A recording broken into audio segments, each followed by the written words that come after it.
j'étais jeune,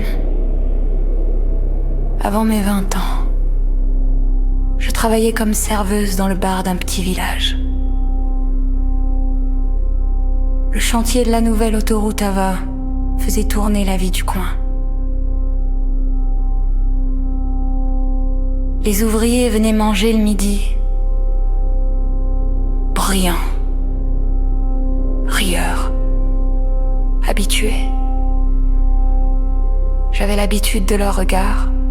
Mon physique n'était pas dégueulasse. Mes yeux non plus.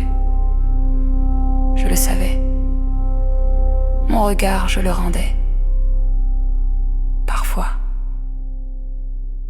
Mais lui, ce jour-là, son regard n'était pas comme les autres.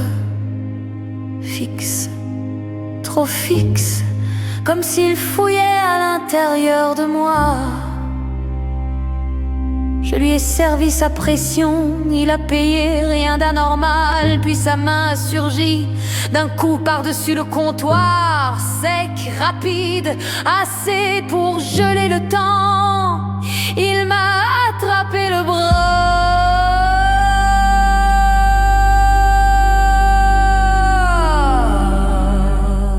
Je ne reculais pas,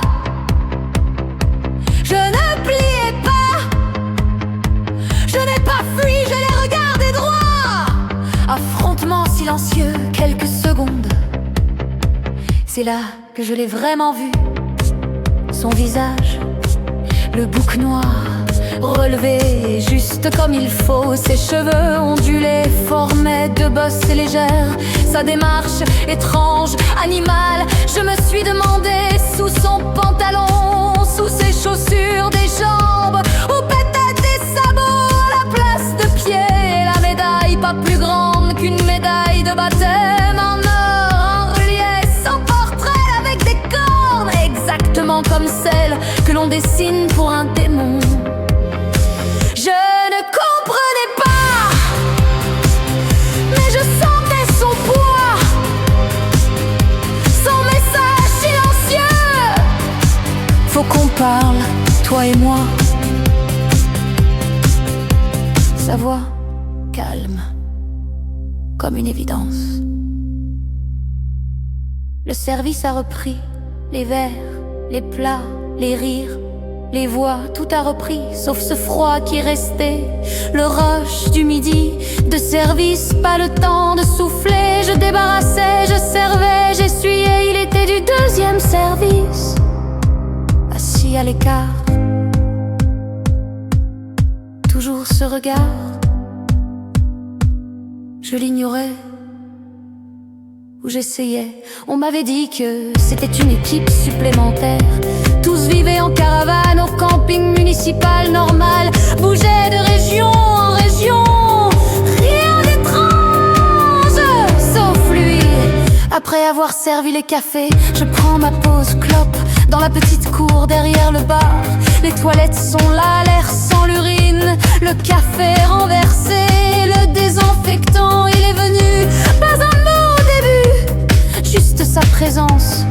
Puis il a parlé, voix tranquille, presque douce, mais étrange. Il m'a raconté des choses sur moi, des choses que personne ne savait. Précises, intimes, le sang m'a quitté le visage. Tu veux une vie belle et remplie de joie? Retrouve-moi ce soir, j'ai un pacte pour toi. Juste une signature du sang. Après ça, il ne parla jamais du pacte. Mais son regard, toujours posé sur moi, ne me quittait jamais. Et les appels le soir, alors que je vivais dans un appartement qu'on me prêtait. Personne ne savait où j'étais. La ligne n'était pas à mon nom. Et pourtant, il savait toujours ce que je portais, ce que je faisais. La photo cachée dans mon placard, il la connaissait. Tous les détails, les vêtements qui étaient dessus.